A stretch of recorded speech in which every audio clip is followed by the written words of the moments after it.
Isso porque não há independência alguma nesse tipo de iniciativa, quando executada por uma parte interessada como um governo.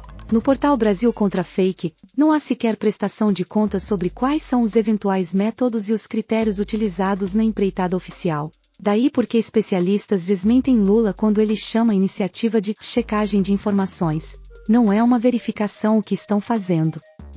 Fazem outra coisa, como campanhas de esclarecimento ou respostas à propaganda de adversários. Agências de verificação, por princípio, não estão comprometidas com as partes, critica Pablo Hortelado, professor da USP e coordenador do Monitor de Debate Político no Meio Digital. O portal usa checagens feitas por agências como Aos Fatos e Lupa, mas também se dedica a publicar textos com as posições do governo Lula sobre o noticiário. Por exemplo, ao falar dos dados de desmatamento de fevereiro de 2023, o portal reclama de tentativas de atribuir responsabilidade ao governo Lula pela alta do desmatamento no mês e diz que políticas públicas ambientais são marcadas pela efetividade a médio e longo prazo, e não imediata. O posicionamento só escancara o caráter publicitário da iniciativa da SECOM.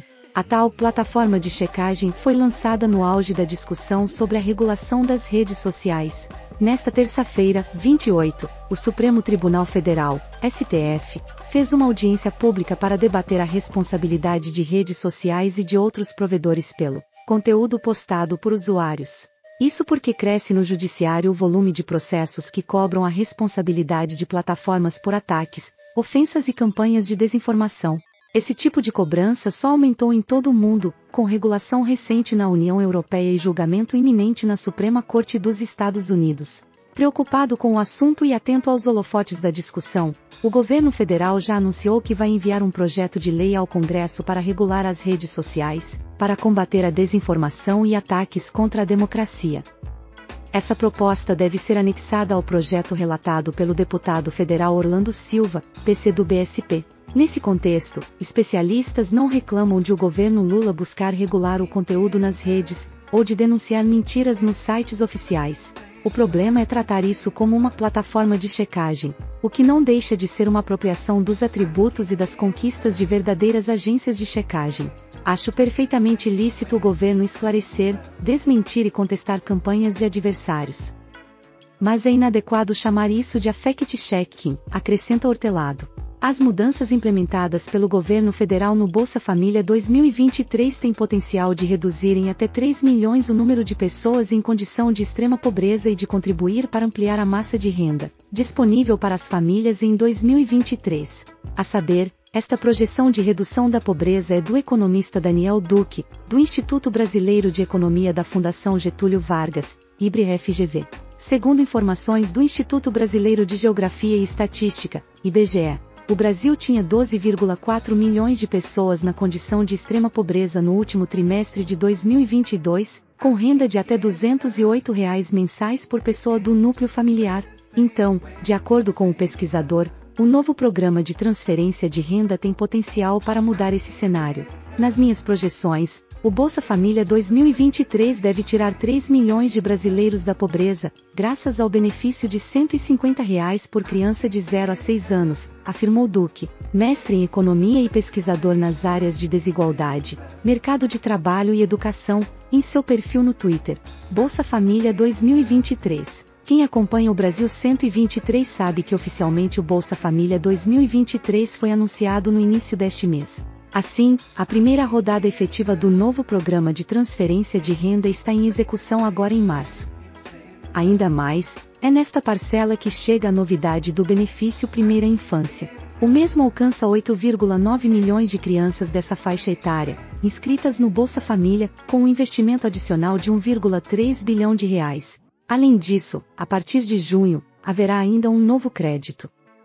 O repasse será de R$ 50 para as gestantes e para os integrantes de 7 a 18 anos na composição familiar. Em resumo, com a implementação dessas alterações, 21,1 milhões de famílias passaram a receber um valor médio de R$ 670,33. Desse modo, com a chegada no novo benefício, a estimativa é de que o valor médio supere os R$ 700 em junho.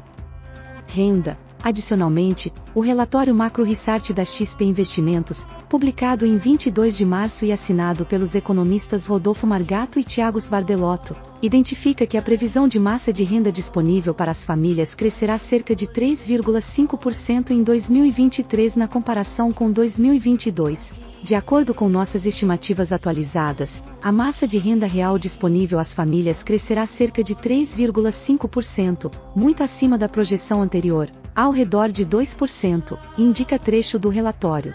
Cabe mencionar que a revisão das estimativas, segundo os autores, foi impulsionada por fatores como transferências de renda do Bolsa Família 2023 e elevação real do salário mínimo. Com informações da assessoria do Palácio do Planalto, Conselho Nacional de Previdência Social, CNPS, definiu em reunião nesta terça-feira, 28, em Brasília, DF, os novos tetos de juros dos consignados para os beneficiários do Instituto Nacional do Seguro Social, INSS. Então, o limite para o empréstimo com desconto em folha, a modalidade de consignado, será de 1,97%, enquanto pela modalidade via cartão de crédito estará em 2,89%. Discussões para a definição dos juros do consignado INSS, baseado em estudos dos Ministérios, Banco do Brasil e Caixa Econômica Federal sobre as operações de crédito. Carlos Lupe, ministro da Previdência Social, que preside o Conselho, apresentou a proposta encaminhada pelo governo federal com índice máximo de 1,97% para o desconto em folha.